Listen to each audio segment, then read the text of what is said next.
Mira Hindley et Ian Brady assassinent 5 enfants de Manchester. Ce qui est arrivé à ces enfants aux mains de Brady et Hindley est impensable. Quand les victimes disparaissent, les soupçons tombent sur leur famille. Ils n'arrêtaient pas de me dire « Vous vous êtes disputés, vous l'avez frappé » et j'ai dit « Non ». Bien que la plupart des preuves soient cachées ou détruites, les détectives font une percée remarquable. Je pense que les photographies dans la valise de Brady étaient la clé de cette boîte de Pandore. Une fois condamnée, Mira Hindley est déterminée à sortir de prison. Elle a noué une relation avec une gardienne de prison et il y a eu une tentative d'évasion plutôt ratée. Elle est prête à tout pour sa libération conditionnelle et déforme la vérité dans une lettre adressée aux parents de Leslie Ann Downey, âgée de 10 ans. Elle a nié que Leslie ait été torturée. Mais elle l'a dit sur l'enregistrement. « Si tu n'arrêtes pas, je te gifle à nouveau. » Mais Ian Brady veut s'assurer que son ancienne amante mourra en prison. Avez-vous tué Keith Bennett? Pauline Reed.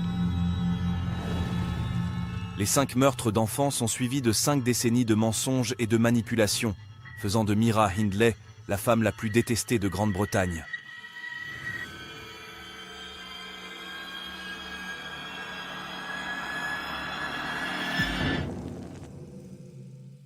C'était le 7 octobre 1965. Ian Brady, 27 ans, venait d'être arrêté en tant que principal suspect dans le meurtre de l'adolescent Edward Evans. La petite amie de Brady, Mira Hindley, âgée de 23 ans, a également été interrogée. Mais seuls Mira et Ian savaient qu'ils étaient responsables de bien plus de meurtres que celui d'Edward Evans. Pour la police, c'était un meurtre. C'était un meurtre, oui, mais un meurtre banal. On ne parlait pas des meurtres de la lande. Il a fallu quelques semaines pour en arriver là. Au cours de l'été 1965, la peur est devenue palpable à Manchester. Nous l'avons tous vu à la télévision, où l'on disait qu'un nombre X d'enfants avait disparu dans la même région. Mira vivait à quelques kilomètres de toutes ces jeunes victimes, mais personne ne soupçonnait qu'elle avait quelque chose à voir avec les enfants disparus. La première à disparaître est Pauline Reed, âgée de 16 ans. Et Mira Hindley entrait dans le pub avec des photos d'enfants disparus au mur et elle s'asseyait là et elle buvait un verre avec les autres alors qu'elle savait où se trouvaient ses enfants. John Kilbride, 12 ans, était le suivant. Quand il n'est pas rentré, mes voisins ont cherché et vers 9 h, ma mère a appelé la police qui est venue. Puis Keith Bennett, 12 ans, a disparu.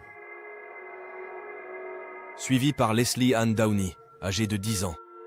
C'est en décembre 1964, le lendemain de Noël, que Leslie Ann a disparu à la foire. Mais le 6 octobre 1965, Mira Hindley et Ian Brady étaient sur le point de commettre une erreur capitale. Cette nuit-là, Ian, un habitant de Glasgow, a choisi Edward Evans, 17 ans, comme prochaine victime. Si tu t'en sors bien, tu pourras venir chez ma sœur et moi pour un petit verre. L'erreur du couple a été de mettre dans la confidence le beau-frère de Mira Hindley, David Smith. David, 17 ans, ne se doutait pas qu'il avait été invité à assister à un meurtre diabolique qu'il décrira plus tard à sa veuve, Marie. Il a vu Ian Brady le frapper à plusieurs reprises avec une hache. Dave se souvient très bien qu'il criait pour appeler sa mère. Le lendemain matin, à l'aube, le monde de Mira et Ian était sur le point de voler en éclats. David a signalé le crime à la police. C'est la police? Vous pouvez envoyer quelqu'un? Il a été emmené pour être interrogé. Va t'asseoir par là. David Smith pensait qu'il risquait d'être la prochaine victime du couple meurtrier et voulait donc coopérer avec la police. Mais lorsque Ian Brady a été interrogé, il a affirmé que la mort d'Edward Evans n'avait pas été préméditée. On est sorti. La situation est devenue incontrôlable. Il a insisté sur le fait que David Smith avait aidé à tuer Evans, mais que Mira Hindley n'avait joué aucun rôle dans le crime. On a attaché le corps, Dave et moi. Personne d'autre n'a aidé. Mais David détient des informations cruciales pour l'équipe d'enquêteurs, car Ian Brady lui a révélé qu'il avait déjà tué. Tu penses que je mens, n'est-ce pas? Brady, dans ses nuits d'ivresse, avait dit « J'ai commis un meurtre. J'ai déjà commis des meurtres. » Et j'en commettrai d'autres. David a dit à la police qu'il y aurait probablement d'autres victimes. Mais le jeune homme avait un casier judiciaire pour lésions corporelles. Les inspecteurs étaient donc réticents à le croire. Revenons à ce qui s'est passé à la maison cette nuit-là. Ils avaient des raisons de ne pas le croire. Il s'agissait d'une personne ayant fait l'objet d'une série de condamnations violentes. Il n'était pas digne de confiance. Mira et Ian étaient prêts à tout pour discréditer David, car ils savaient que son témoignage pouvait entraîner leur chute. Je sais que David Smith vous a raconté tout ça. Il ment. C'est un menteur. La police a également découvert une canne tachée de sang sur les lieux du crime. Elle appartenait à David Smith. Les analyses ont montré que des fragments de peau et de crâne se trouvaient sur la canne. Ian Brady a peut-être utilisé la canne après la hache. Mira Hindley l'a peut-être utilisée. Personne ne le sait. Mais la police est sur le point de découvrir que David dit la vérité. Lorsqu'un agent a fouillé la voiture de Mira Hindley, il a trouvé des preuves irréfutables. Et un autre indice crucial a été trouvé dans l'un des carnets de Ian Brady, qui allait transformer cette affaire de meurtre.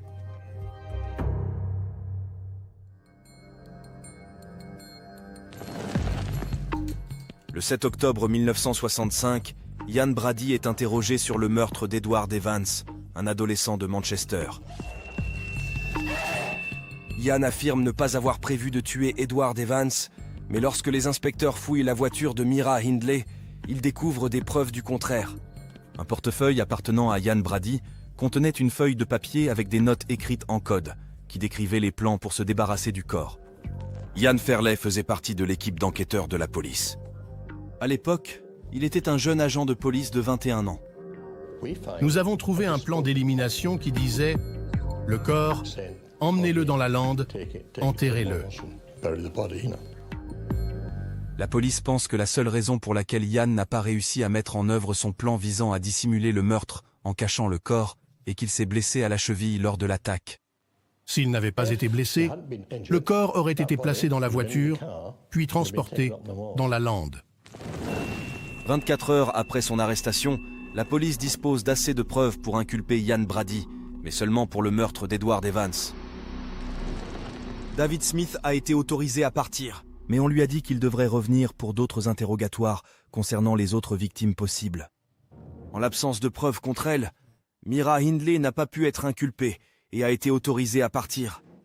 La première chose qu'elle a faite a été de se rendre au bureau où elle travaillait avec Ian Brady pour éliminer d'autres preuves, ce qui a rendu la tâche de la police extrêmement difficile.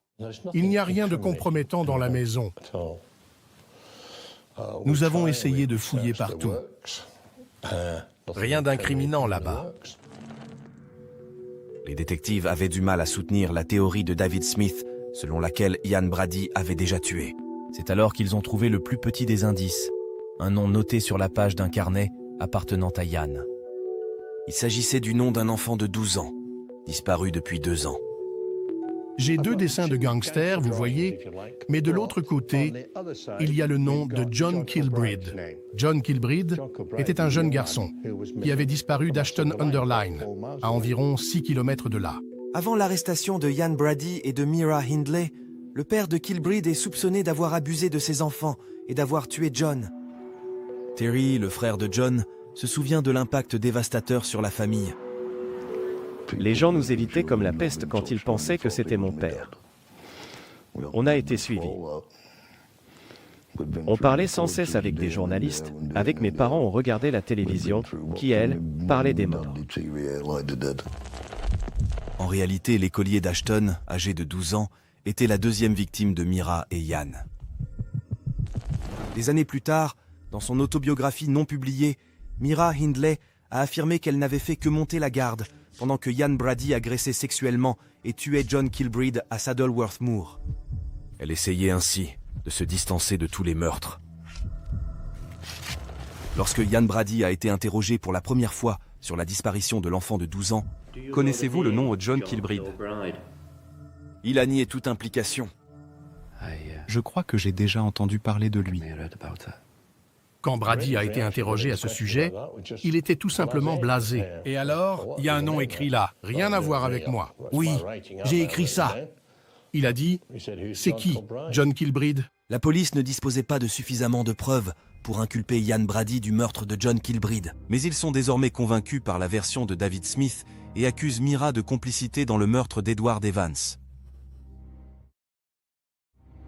Peu après, une équipe de police scientifique a trouvé des traces de sang de l'adolescent sur ses chaussures.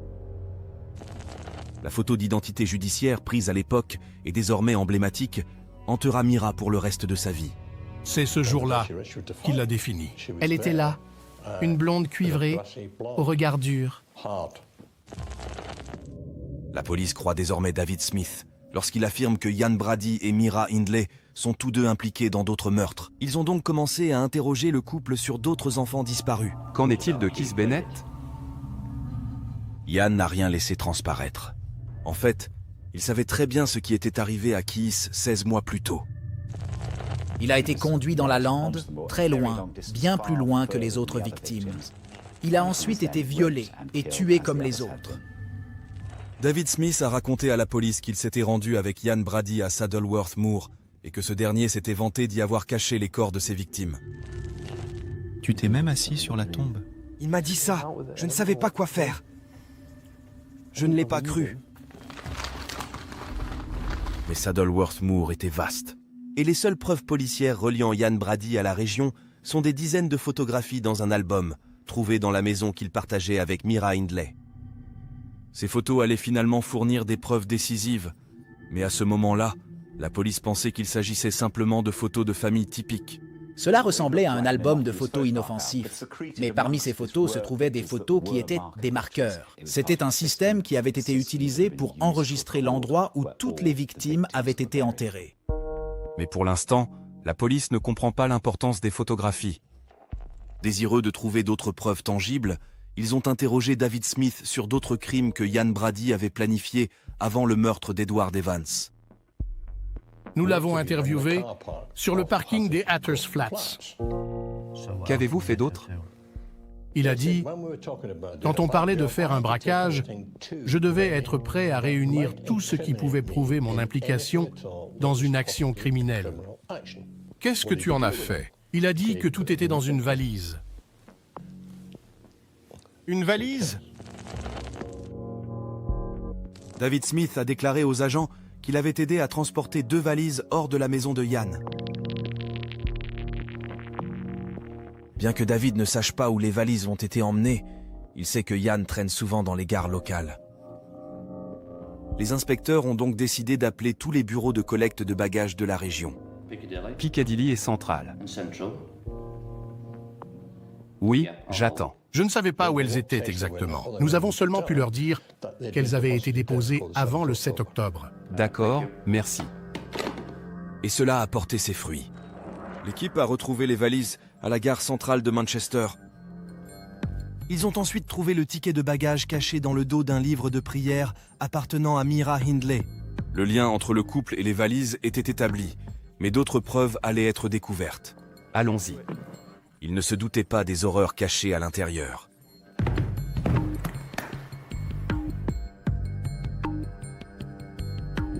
Leslie Ann Downey, âgée de 10 ans, avait disparu de son domicile d'Ancoats à Manchester, 10 mois plus tôt. Mais à l'époque, c'est son beau-père Alan qui a été soupçonné par la police.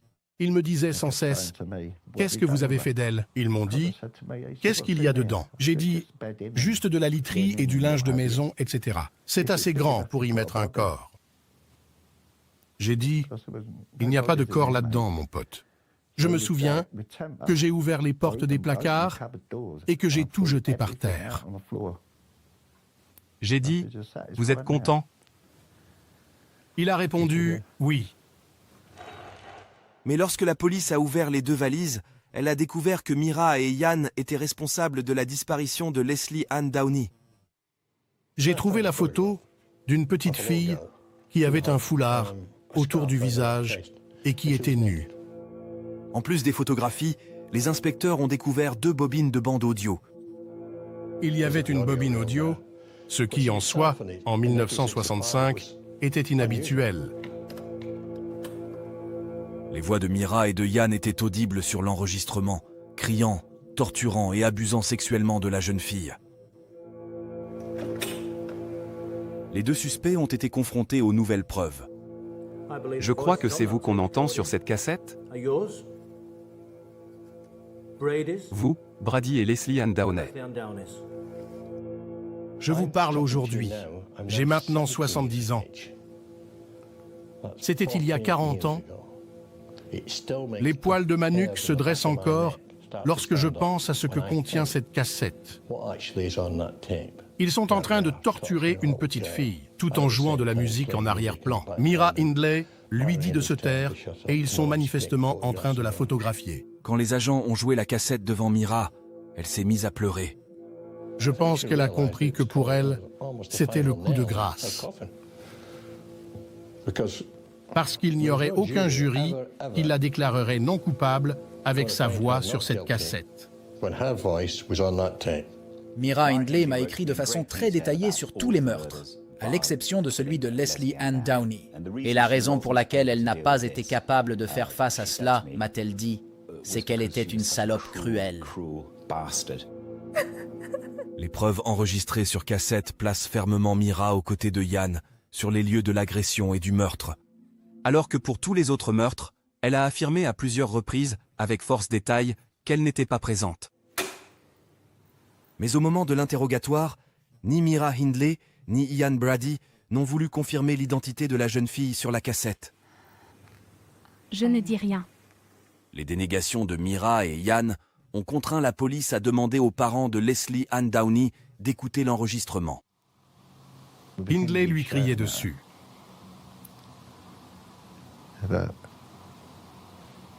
Arrête de pleurer. Si tu n'arrêtes pas, je vais encore te frapper. Ça a juste empiré les choses.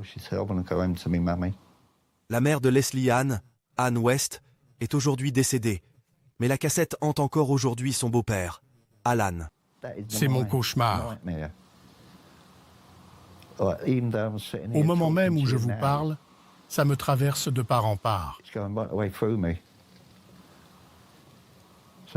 Vous pouvez donc imaginer ce que c'est que d'être au lit, allongé, et de seulement pouvoir penser à ce qui est arrivé.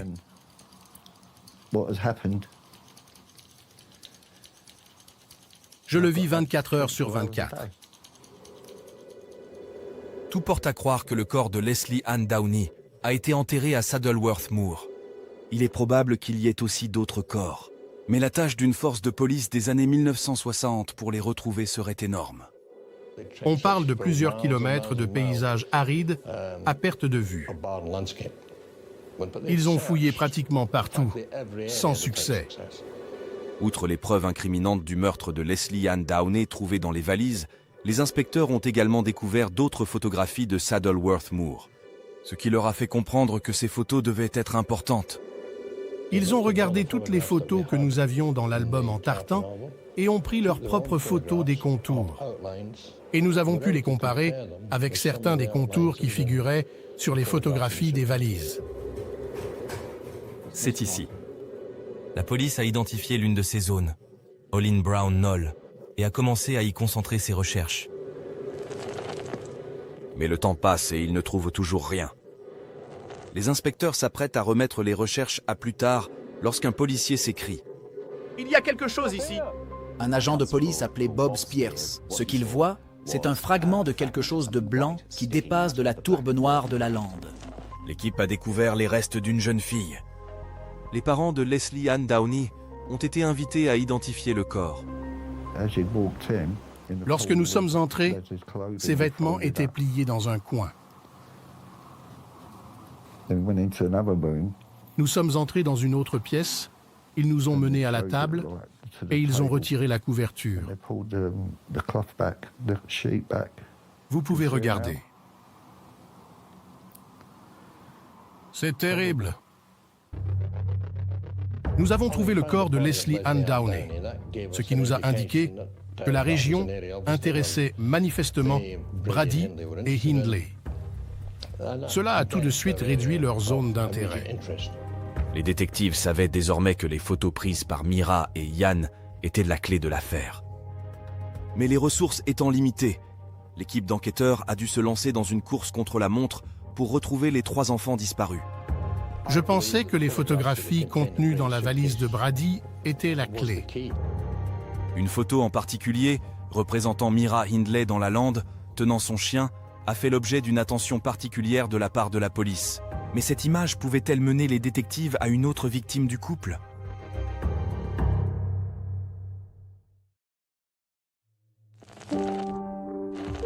Les détectives qui enquêtent sur les tueurs en série, Mira Hindley et Ian Brady, ont jusqu'à présent découvert des preuves les reliant au meurtre d'Edward Evans et maintenant de Leslie Ann Downey. Mais les officiers pensent qu'il y a d'autres victimes. Ils avaient des photos de la lande. Ils ne savaient pas exactement ce qu'étaient ces images, mais ils pensaient qu'elles pouvaient être liées à l'endroit où les corps étaient enterrés. Une photographie a particulièrement intéressé la police. Mira Hindley tenant son chien, prise à un endroit proche de celui où le corps de Leslie Ann Downey a été retrouvé. On pense qu'elle regarde le chien. En y regardant de plus près, on s'aperçoit qu'elle ne regarde pas le chien. Elle regarde le sol qui se trouve sous le chien.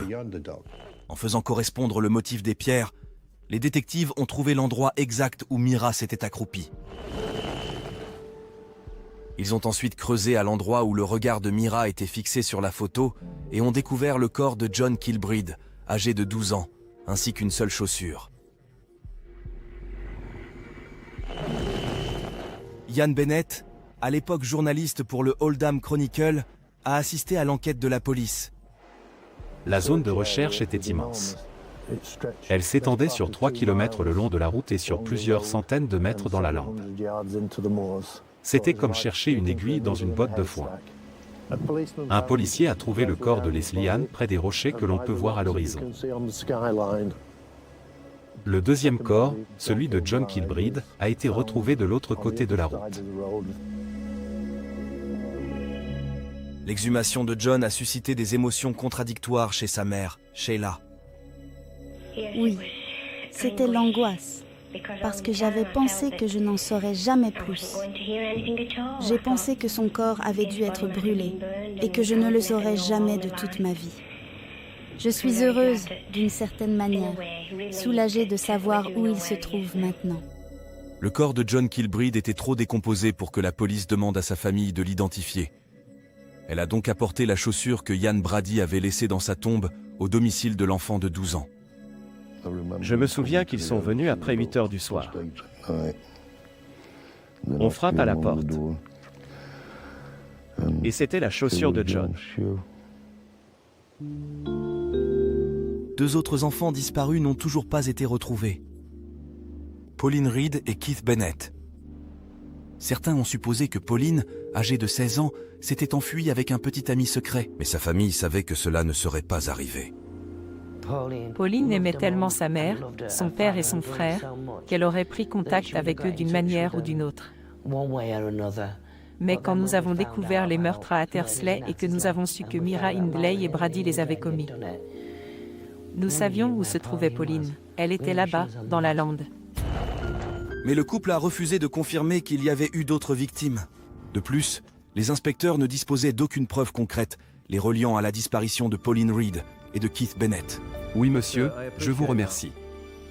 L'augmentation des coûts a conduit à des pressions pour clore l'enquête. Finalement, il a été décidé de n'inculper les tueurs en série que pour les meurtres d'Edward Evans, de John Kilbride et de Leslie Ann Downey. À la grande déception des familles des 2 enfants disparus et des enquêteurs. C'était vraiment frustrant. Le travail n'était pas terminé. Mira et Ian ont été autorisés à avoir le même avocat. Ils se sont rencontrés pour recevoir des informations sur l'affaire, dans l'attente du procès. En ce qui concerne les dates du procès, voici ce que nous envisageons. Ils en ont profité pour échanger des messages codés. Ces messages codés ne concernaient pas seulement leur amour et leur relation, Il s'agissait aussi d'apprécier les meurtres qu'ils avaient commis. Il s'écrivait des fantasmes malsains sur la façon de blesser des enfants. Par exemple, pourquoi ne jettes-tu pas de l'acide sur Brett? Brett était le frère de Leslie Ann Downey. Les voilà donc, arrêtés pour les meurtres de la lande et dans l'attente de leur procès, en train d'échanger des messages secrets parlant de blesser des enfants.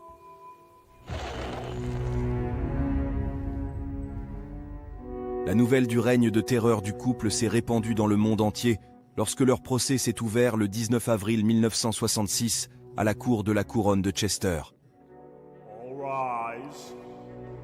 Ian Brady considérait la salle d'audience comme un lieu qu'il pouvait presque présider. Son excès de confiance et son narcissisme l'ont amené à penser que tout le monde croirait ce qu'il disait. Pour sa défense, Mira affirme qu'elle a été poussée par Ian à enlever les enfants et qu'elle n'a commis aucun des meurtres. C'est une histoire à laquelle elle s'accrochera jusqu'à sa mort, espérant qu'elle lui permettra de sortir plus tôt de prison. Lui, il a toujours dit qu'il allait mourir en prison. Il n'avait aucune envie de sortir. Il était plutôt heureux d'être là. Pour Hindley, c'était tout le contraire. Elle voulait sortir. Je pense que son idée était de continuer à nier pour convaincre les gens qu'elle était innocente et ainsi avoir plus de chances de sortir. Mais au cours du procès, Ian Brady a commis une erreur cruciale. Après avoir tenté d'aider Mira en la présentant comme innocente et passive, on lui a demandé ce qui s'était passé après qu'il eut terminé de prendre des photos pornographiques de Leslie Ann Downey, âgée de 10 ans. Que s'est-il passé ensuite, Monsieur Brady? Ensuite, on s'est habillé et on est descendu. En résumé, le juge a déclaré que les paroles de Ian pourraient jeter une lumière sur la nature des activités en cours. En plus de la cassette, l'erreur de Ian Brady a également permis de placer Mira Hindley sur la scène du crime et a dévoilé son véritable rôle. Le 6 mai 1966, les meurtriers de la lande ont été condamnés. Ian Brady a été condamné à 3 peines de prison à vie simultanée pour les meurtres d'Edward Evans, de John Kilbride et de Leslie Ann Downey. En plus d'être reconnu coupable de complicité dans le meurtre de John Kilbride, Mira Hindley sera condamnée à 2 peines de prison à vie simultanée pour les meurtres d'Edward Evans et de Leslie Ann Downey. Elle avait 23 ans. Une fois le couple condamné à la prison à vie, les familles de Pauline Reed et de Keith Bennett espéraient qu'il aurait la compassion de révéler l'endroit où les corps de leurs enfants disparus étaient enterrés. La famille de Pauline était plus optimiste, car elle avait été la meilleure amie de la sœur de Mira.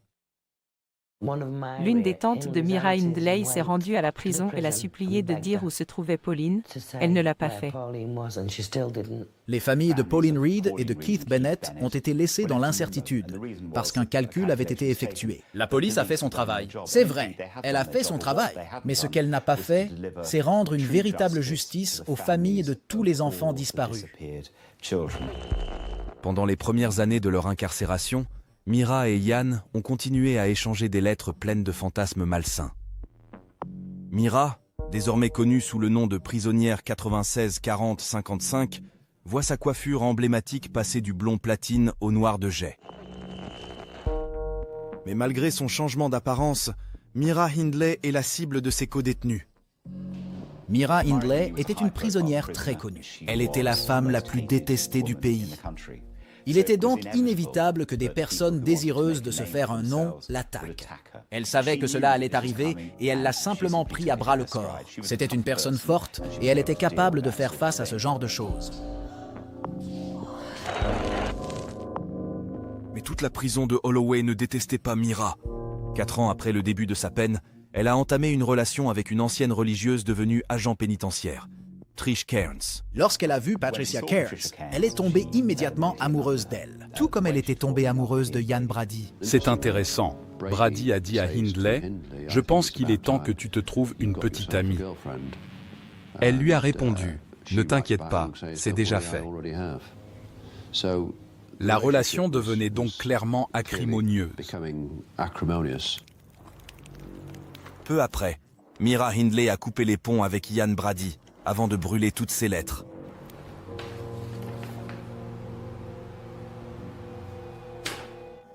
Ian s'est senti trahi et a vite préparé sa vengeance. Pendant ce temps, Mira, frustrée de n'avoir que peu de temps à passer avec Trish, avait décidé de sortir de prison. Je veux m'échapper. Oui, moi aussi. Non, pour de vrai. Mira était sérieuse. La première étape de son plan a vu Trish Kearns et un complice créer un moule des clés de la prison. Un colis contenant le moule et un plan d'évasion a été envoyé au faussaire. Mais l'adresse qu'il avait donnée n'était pas la sienne, mais celle d'un garage londonien. À l'époque des lettres piégées de l'IRA, le propriétaire a eu des soupçons et l'a montré à un client. Qu'en pensez-vous? Il s'agissait d'un officier de police sous couverture. Un colis est arrivé, donc il pensait qu'il s'agissait d'une lettre piégée. Un officier de police était là, donc hop, et voilà un moule des clés de la prison de Holloway. Trisha a été condamnée et a passé 6 années très difficiles en prison. Mira et Trisha se trouvaient désormais dans des prisons différentes et leur relation finit par s'étioler.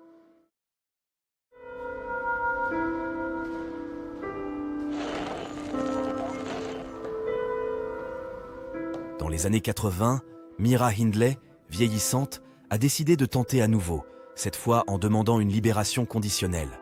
Elle a mené une longue campagne juridique. Elle m'a écrit plus de 150 pages de lettres pour tenter d'avancer l'argument selon lequel Ian Brady l'avait poussée à commettre les meurtres et qu'elle était une participante réticente.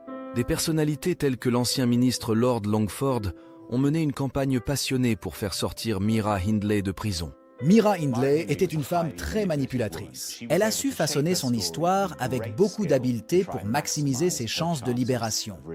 Et le chemin parcouru a été tout à fait extraordinaire. Elle a donc réussi à obtenir le soutien de personnes qu'aucun prisonnier ordinaire n'aurait jamais pu rallier à sa cause.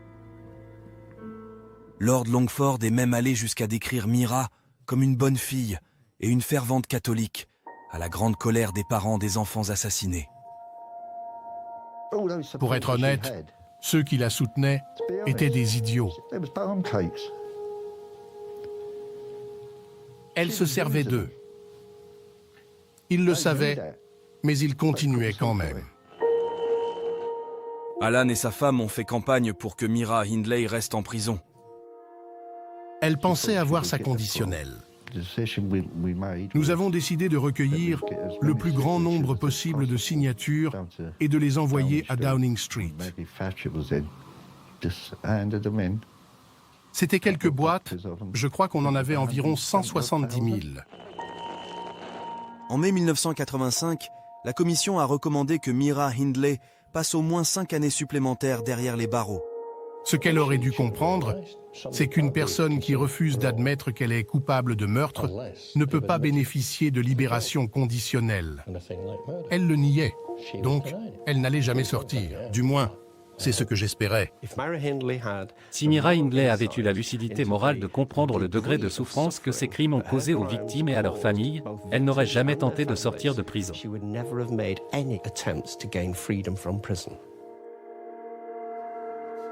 Entre-temps, la santé mentale de Ian Brady s'est gravement détériorée et il a été transféré à la prison de haute sécurité d'Ashworth. Mira Hindley était particulièrement inquiète, sachant que ses chances de sortir de prison dépendaient de son silence. Ce n'était qu'une question de temps avant que Ian Brady, pour garder Mira Hindley à l'intérieur, ne laisse entendre qu'il y avait 2 autres corps. En juin 1985, Ian Brady décide de se venger de Mira Hindley pour ce qu'il considère comme une trahison, puisqu'elle l'a exclu de sa vie. Bonjour, Ian. Fred. Brady a accepté une rencontre en tête-à-tête avec le journaliste Fred Harrison. Il était à la recherche d'un scoop et l'a approché en prison en se faisant passer pour un ami. Les avez-vous tués?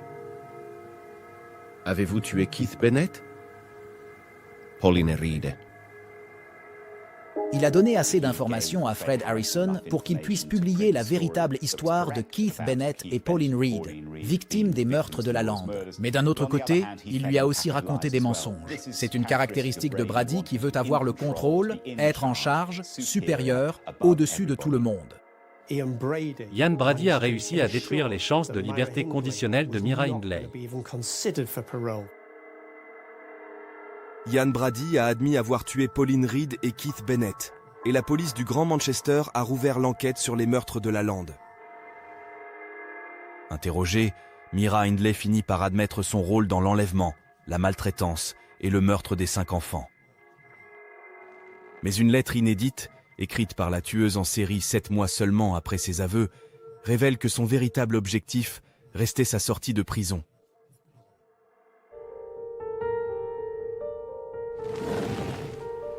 « 1986. La police avait relancé la recherche des corps de Pauline Reed et de Keith Bennett. Myra Hindley a compris que si elle jouait un rôle dans la recherche des enfants disparus, cela pourrait être un moyen de gagner sa liberté. Vous êtes prête ? Elle a accepté de retourner sur les lieux de ces crimes, Saddleworth Moor, afin d'aider la police à retrouver les corps enterrés. Le voyage s'est déroulé en secret. Craignant que la visite de Myra attire la presse, mais aussi des justiciers désireux de se venger, la police a pris des précautions pour cacher son identité. Cela devait se faire avec l'autorisation du ministre de l'Intérieur. Nous l'avons emmenée dans la lande en prenant une route différente de celle qu'elle prenait. Mais Myra est déconcertée par l'approche différente de la lande. C'était une grave erreur de notre part. Mais en partie à cause des conditions de sécurité qui nous étaient imposées, nous devions nous assurer qu'elle était en sécurité tout le temps et qu'elle ne soit ni vue ni photographiée. Mais avec le recul, c'était un désastre absolu. Les recherches pour retrouver les corps n'ont rien donné. Mais la volonté d'aider de Myra Hindley n'était-elle qu'un stratagème pour obtenir sa liberté? Selon elle, cela la mettrait en valeur aux yeux du public et de la Commission des libérations conditionnelles. Elle a d'ailleurs déclaré que toute sa démarche dans la lande avait été motivée par l'une des lettres de Winnie Johnson lui demandant de retrouver le corps de Keith Bennett. Alors qu'en fait, bien sûr, Winnie Johnson lui avait écrit à de très nombreuses reprises pour la même raison. Et Myra Hindley l'avait tout simplement ignoré. Myra revisitera la lande, cette fois-ci en passant par la route dont elle se souvenait. Une fois de plus, c'est un échec. Mais un appel téléphonique de routine en prison a permis de faire une percée dans la recherche des corps disparus. L'idée nous est venue de savoir si le meurtre et l'enterrement avaient eu lieu en plein jour ou au crépuscule. Nous lui avons demandé et elle a répondu que c'était au crépuscule. Je m'en souviens parce que j'ai regardé de l'autre côté de la vallée et que j'ai pu y voir la silhouette des sommets. On y est retourné le lendemain et on a constaté qu'il n'y avait qu'une seule zone où l'on pouvait réellement voir ces sommets. C'était une chance inouïe. Le 1er juillet 1987, 24 ans après son assassinat, la police a enfin retrouvé le corps de Pauline Reed. Lorsque nous l'avons appris, nous étions tristes, mais heureux qu'elle puisse enfin reposer en paix. Le seul corps qui demeure dans la lande est celui de Keith Bennett, âgé de 12 ans. Dès que Brady a appris que nous avions retrouvé le corps de Pauline Reed, il a dit qu'il voulait venir à Saddleworth Moor. Il est là-haut. Par moments, Ian Brady semblait savoir où il se trouvait. Il faut que j'y aille. Mais d'autres fois, Ian semblait confus.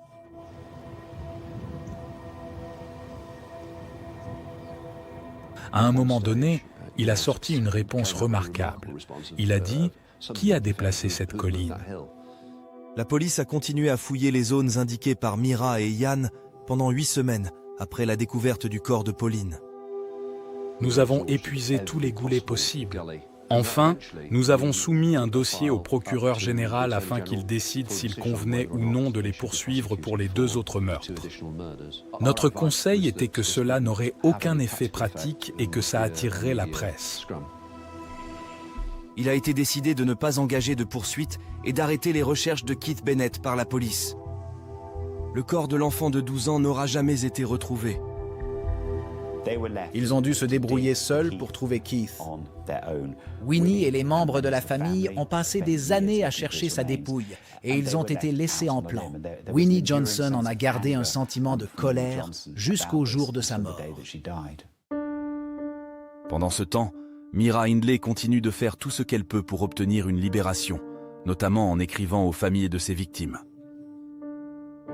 Cette lettre inédite a été envoyée aux parents de Leslie Ann Downey. Myra y affirme que leur fille de 10 ans n'a pas été torturée. Nous avons reçu 8 pages de sa part.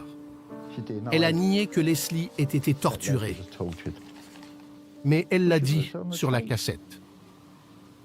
Si tu n'arrêtes pas, je te gifle à nouveau. Nous l'avons entendu. Alors pourquoi le nier? L'objectif de Myra Hindley en écrivant cette lettre était clairement de manipuler et d'essayer de remettre en cause la torture de Leslie Ann Downey. Et d'essayer d'affirmer que cela n'avait jamais eu lieu.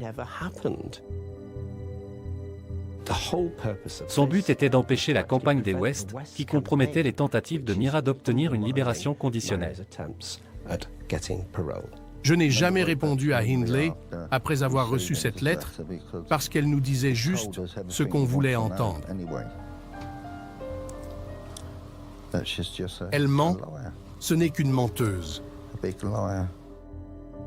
Le temps montrera qu'Alan West avait raison d'être sceptique quant aux motivations de Myra Hindley pour écrire cette lettre. Dans cette lettre, Myra Hindley déclare catégoriquement qu'elle s'attend à mourir en prison et qu'elle renonce à toute idée de libération conditionnelle.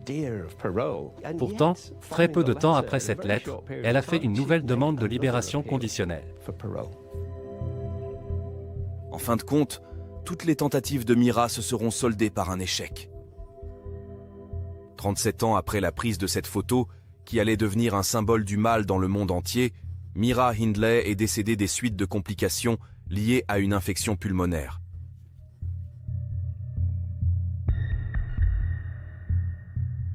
J'étais ravi.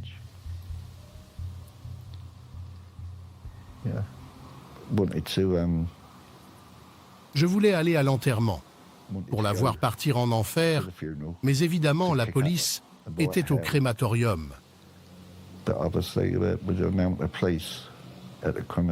Personne ne pouvait s'en approcher. J'ai reçu un appel téléphonique, j'étais en Espagne.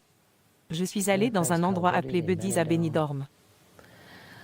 Je suis allé voir la fille sur la scène et je lui ai dit « Vous pouvez me rendre un service s'il vous plaît ?» Elle a dit « Lequel ?» J'ai dit « Pourriez-vous dire à tout le monde ici que Myra Hindley est morte ?» Et elle l'a fait. Et tout le monde s'est mis à applaudir. Ian Brady fait des grèves de la faim depuis 1999, bien que des témoins affirment qu'il mange en secret tous les jours. En juin 2013, il s'est présenté à un tribunal de la santé mentale, demandant à être transféré dans une prison normale, parce qu'il ne voulait plus être nourri de force. Son témoignage décousu au cours de l'audience a révélé qu'il n'avait toujours pas de remords. Il a décrit l'enlèvement, la torture et le meurtre des 5 enfants comme des activités récréatives. Ian Brady continue d'affirmer qu'il ne sait pas où se trouve la dépouille de Keith Bennett. Le corps introuvable de Keith Bennett est très important pour Ian Brady. Il a en fait commis un meurtre qu'il peut considérer comme étant parfait. La demande de Ian Brady d'être transféré dans une prison ordinaire a été rejetée. Entre-temps, la famille de Keith Bennett a lancé une pétition pour que la police reprenne les recherches pour retrouver son corps. Son frère Alan reste inflexible. L'affaire sera classée quand Keith aura été retrouvé. Les autres victimes ont toutes eu droit à de vraies funérailles. Nous sommes désespérés de pouvoir faire la même chose pour Keith. Qu'il puisse enfin reposer en paix. Myra Hindley est morte depuis plus de 10 ans. Mais pour son rôle dans le meurtre de 5 enfants, dont Keith Bennett, elle reste la femme la plus détestée de Mémoire d'homme. Elle était mauvaise, aussi mauvaise que lui. En fait, elle était pire que Brady, parce que c'était une femme. Je la déteste toujours, bien qu'elle soit morte. Je la déteste toujours. Elle est au purgatoire, elle vole dans tous les sens. Elle ne peut pas atterrir, elle n'a nulle part où aller. Et c'est ce que je veux. Je veux que lui fasse de même.